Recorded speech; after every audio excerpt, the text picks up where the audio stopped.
Chapter 3. Michael waited until he heard his mom and dad leave for work before he kicked back the covers and headed downstairs. He knew his brother Josh usually slept late. Thankfully, Michael found himself alone. No one was there to ask about the dark circles beneath his eyes or why he couldn't seem to form a coherent sentence. Someone, probably his father, had left an open carton of milk and an empty cereal bowl on the table. Michael absent-mindedly put the milk back in the refrigerator and the bowl in the sink. Cleaning up after his family, or after himself for that matter, was not something he normally did, but then, nothing about him felt normal.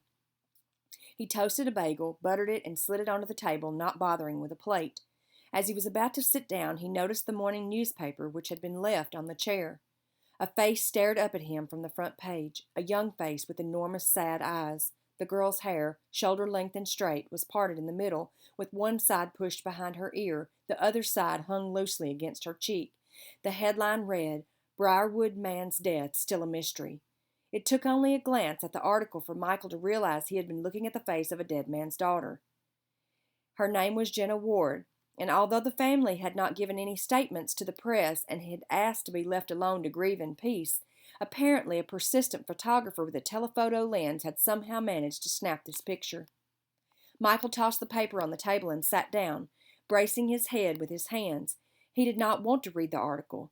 He did not want to know anything about these people, but he could not seem to keep his eyes from gobbling up every word, even though his mind screamed in protest. It was all there, every detail that had so far been disclosed, just as the reporter on the radio had related it the day before. Michael's head dropped forward, and it was only minutes later that he realized his forehead had been pressing against the forehead in the picture. The ink left a dark smudge on his skin, like ashes on Ash Wednesday.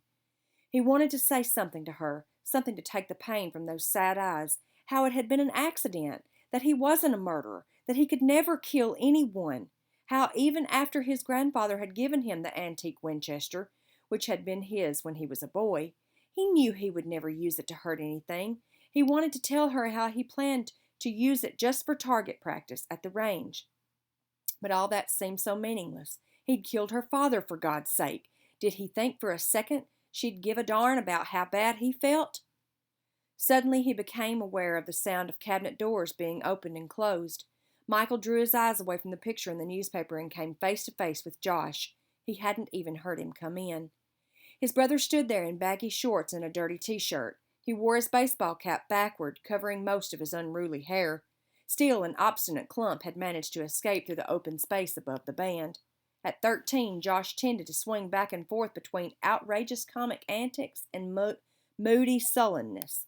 No one in the family knew what to expect from him anymore. Josh stared at his older brother for a minute, then reached for the carton of orange juice in the refrigerator. Neither boy spoke. Then he sat down across from Michael and began drinking the orange juice right from the container. "Other people live in this house," Michael reminded him. Josh slammed the carton onto the table and gave him a satisfied grin. Orange juice dribbled down his chin. He knew Josh was just trying to get a rise out of him. Michael shoved the newspaper to one side and stood up. Josh leaned across the table on his elbows. "Hey," he said, poking his finger into the face of Jenna Ward. "That's that guy's kid. You know, that guy who got shot on his roof 2 days ago?" His eyes widened. "Cool." Michael stared down at his uneaten bagel.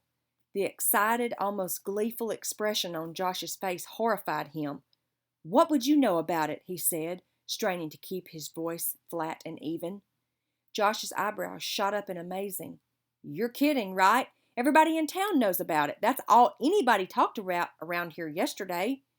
Michael had managed to successfully avoid almost everybody the day before. After he had left the DMV, having refused Joe's offer to drive him home, he had hopped a local bus with no intention of going anywhere in particular. He had just wanted to get away. For a brief while, he'd thought about taking the bus to Newark, then catching another bus out of the state. But that had seemed like a dumb idea. It would have only pointed the finger right at him. Instead, he had ended up 2 towns away, hung out at a mall until after dinner, and finally bought the PVC pipe before heading home. All his father had said when Michael came to the living room after burying the rifle was, "Out celebrating with Joe, huh? Big day getting your license." Michael had not expected to find his father still up. It was past midnight, and he had thought everyone was in bed. He wondered if his father had heard him in the basement getting the rifle from the gun cabinet. Managing a strained smile, he mumbled, "Yeah," then headed for the stairs. "Well, come on," his father said. "Let's hear about it." Michael stopped halfway up the stairs. His hand reached for the banister. "What's to hear? It was a driver's test, Dad." His father pulled the car keys from his pants pocket. "Want to take her around the block a few times?" What could he say? "Sorry, Dad, I didn't pass the test because I just found out I might have killed a man, so you'll have to excuse me if I don't take you up on your offer." Michael pretended to stifle a yawn and told his father he was pretty beat. "Besides," he said, "I've been driving all day." Then he headed up to his room. Josh leaned across the newspaper. His face was only inches from Michael's. "Who do you think did it? Somebody from around here?" "Who knows?" Michael glanced up at the clock. It was past 8:30. He had to be on duty at the pool by 9. "I'm going to be late," he said, heading for the back door. "Hey!" Josh shouted after him. "What about that gun Grandpa gave you?" His laugh came out in little snorts. "Done any shooting lately?" Michael was already halfway down the walk and pretended not to hear. He knew Josh was still trying to get to him. When he got to the end of the walk, he stopped, suddenly realizing that the last place he felt like going was to work. He thought about calling in sick, then immediately abandoned the idea. The only reason Simon Goldfarb had given him 2 days off in the first place was because Mr. Goldfarb was a close friend of his dad's. Never in a million years would Mr. Goldfarb have allowed any other lifeguard to take off the 4th of July, the busiest day of the summer, let alone the day after so that he could go for his driver's test. The 2 days off had been his birthday present to Michael. He slowed his pace, stalling for time. Maybe he just wouldn't show up for work. It wasn't as if he were the only lifeguard. There were 5 others. But then, where would he go? Reluctantly, he continued in the direction of the Briarwood Community Pool. From the moment Michael walked through the front gate, he was surrounded by friends who wanted to talk about his party. So far, they had rated it the best party of the summer, an honor Michael chose not to take seriously, considering school had been out for only 2 weeks. In fact, he wanted nothing more than to forget that stupid party. It was 92 degrees outside and the pool was mobbed. As he climbed onto the lifeguard stand, Michael wondered how he was going to keep an eye on all the people in his section. Packed together like bowling pins, they bobbed about, diving underwater, jumping on each other's shoulders, cannonballing off the side of the pool, splashing wet chaos everywhere. Michael adjusted his sunglasses and smeared thick white ointment on his nose and lips. 2 sophomore girls from his high school wandered up to his stand and stood below, talking about some party they had been to the night before. They hovered inches from his feet, wringing out their wet hair and laughing. He was used to this. Girls of all ages constantly hung around the male's lifeguard stands, even though there were signs all over the place saying not to distract the guards from their duty. Ordinarily, he would have eaten this up, but today he just wanted them to go away, take their adolescent giggling and their long wet hair and their suntanned bodies someplace else. "What happened to you guys yesterday?" The voice floated up to him from below. He didn't have to look to know it belonged to Darcy Kelly. He looked over his shoulder and saw her leaning against the back of the stand, arms folded. She did not look up. Her wet, dark red hair hung about her shoulders like water snakes. When Michael didn't say anything, Darcy continued her monologue, seemingly to no one in particular. "A person waits all afternoon because she's supposed to be the first to ride with her boyfriend after he gets his license. Only he never shows." She wandered around to the front of the stand, arms still folded. The 2 sophomores, sensing trouble, quickly made their way over to the other side of the pool. "So, what do you make of that?" Darcy asked, shading her eyes with her hands as she glared up at him. Michael noticed that she was wearing the one-piece bathing suit with the bright orange flowers all over it. His favorite. He swallowed hard. He did not know what to say.